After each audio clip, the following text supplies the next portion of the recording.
এখানে বাসন্তী পোলাও করব বলে নিয়ে নিয়েছি। আজকে আমি গোবিন্দভোগ চাল দিয়ে করব। এর আগে আমি বাসমতি রাইস দিয়ে করে দেখিয়েছিলাম। আজকে গোবিন্দভোগ চাল নিয়েছি। এটা আমি 10 মিনিট ভিজিয়ে রেখেছিলাম, দিয়ে জলটাকে ছেঁকে নিয়েছি। মশলা নিয়ে নিয়েছি এখানে একটা তেজপাতা, এখানে নিয়ে নিয়েছি, এটা কিন্তু কাঁচা লঙ্কা, 4টে কাঁচা লঙ্কা, এখানে আছে লং, এলাচ আর দারচিনি। এখানে নিয়ে নিয়েছি ছোট্ট 1 চামচ আদা বাটা, এখানে নিয়ে নিয়েছি কাজু কিশমিশ, আর এখানে নিয়ে নিয়েছি, এখানে আমি আগে গরম জলের মধ্যে কেশর ভিজিয়ে নিয়েছিলাম। কালারটা দেখো, আমি এটা কালার দেবো না, কেশর ভিজিয়ে রেখেছিলাম, এটা দিয়ে করবো। এবার আমি আগে ঘি দিয়ে দেবো। ঘিটা তোমাদের আন্দাজ মতো দেবে কতটা খাবে। আমি এখানে পুরো দেশি ঘি দিয়েছি। আর ঘিয়ের মধ্যে এবার ঘিটা গরম হয়ে গেলে সুন্দর একটা গন্ধ বেরোবে।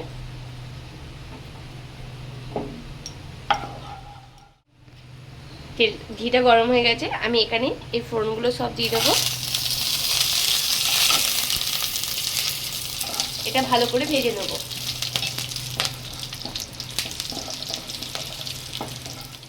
আদা বাটাটা ভালো করে আমি ভেজে নেবো।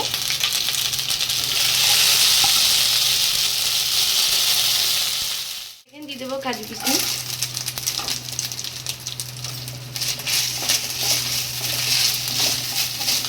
ঘিটা আমি এখানে কম দিয়েছি, পরে যদি লাগে পরে আবার দেবো। এরপরে আমি দিয়ে দেবো চালটা।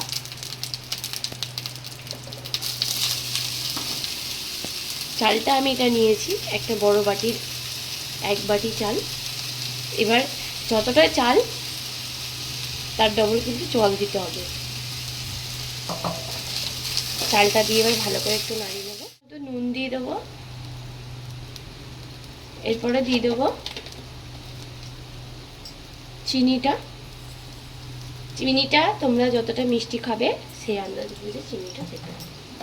এটা দিয়ে ভালো করে এবার একটুখানি নাড়া দিয়ে আমি এতে জল দিয়ে দেবো। সাইডে গরম জল করে নিয়েছি, আর এটাতে কিন্তু গরম জলই দেবে।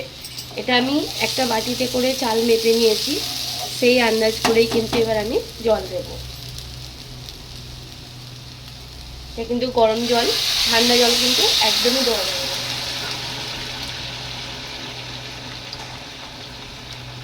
আমি যেহেতু এটা 1 বাটি চাল নিয়েছিলাম, তার জন্য এটা 2 বাটি জল দিলাম।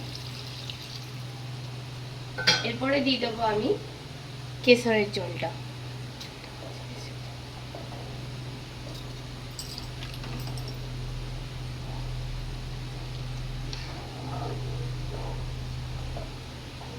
সব কিছু দিয়ে দেওয়ার পরে এবার আমি এটাকে ঢেকে দেবো। দেখো আমার বাসন্তী পোলাওটা রেডি হয়ে গেছে, আর কালারটাও কি সুন্দর লাগছে। এই যে এবার এটা আরেকটু যখন ঠান্ডা হয়ে যাবে তখন একদম এটা ঝুরঝুরে হয়ে যাবে। এখনই তোমাদেরকে যখন দেখাচ্ছি, কিন্তু এটা নামানোর পরে একদম প্লেটে দেওয়ার সময় একদম কিন্তু ঝুরঝুরে হয়ে যাবে। এটা তোমরা প্লিজ বাড়িতে করে কমেন্ট করবে কেমন হয়েছে। বাসমতি রাইস দিয়ে তো অনেকই করা যায়, কিন্তু গোবিন্দভোগেরটা বেশি টেস্টি লাগে।